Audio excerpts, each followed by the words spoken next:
Today's quote is entitled, Voluntarily Check Sex Desire. This is a letter from Srila Prabhupada. So voluntarily they have to check these sex desires until they are married.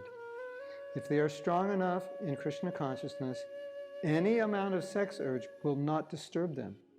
Even if it disturbs, it will come and go. Krishna is Madan Mohan, or the enchanter of Cupid. And Cupid is the god of sex desire.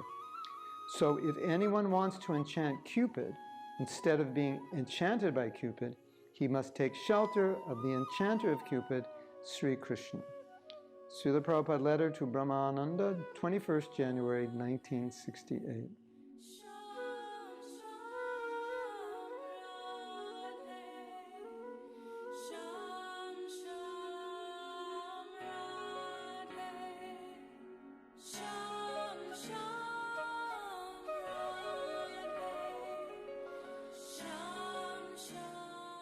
So what I like about this letter is that Prabhupada is not giving into the idea that I have sex desire, and therefore because I have sex desire, I have to give into it.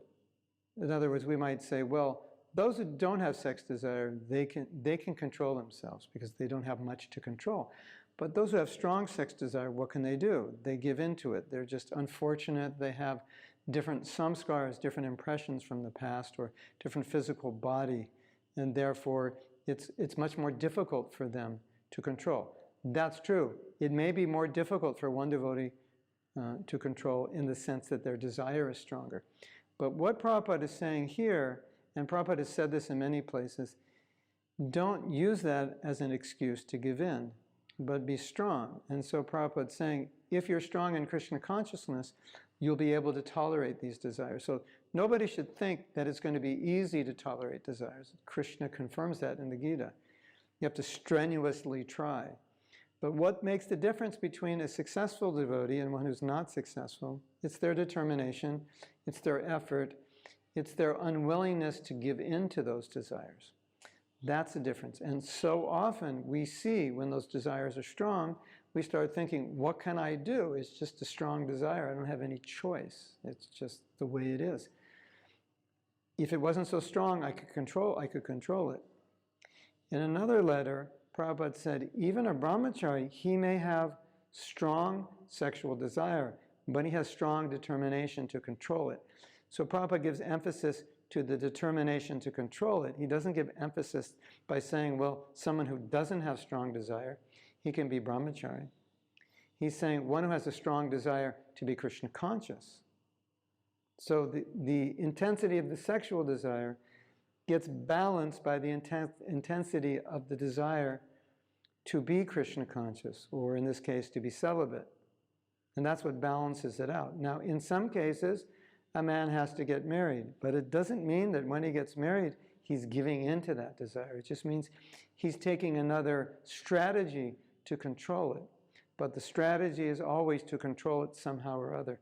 So don't be in this mood of, I have to give in because it's so strong, but be in the mood that if it is strong, I have to give into my determination, my willingness. That's your strength, to not give up the fight, to tolerate it no matter how difficult it is. And that's the nature of being in a physical body, where we have to tolerate these desires until we have some ruchi, strong ruchi in Krishna consciousness.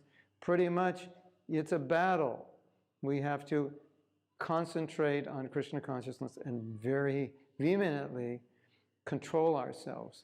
Now here Prabhupada in the end of part of the letter gives some encouragement that Krishna enchants Cupid, so if we're on the side of Krishna, we can conquer Cupid. Now, that's, in a sense, impossible to conquer Cupid, but Prabhupada's saying, you can do it by Krishna consciousness. As we say, if Krishna's on your side, then darkness cannot affect you. So, some confidence, some determination, some willpower, they are necessary.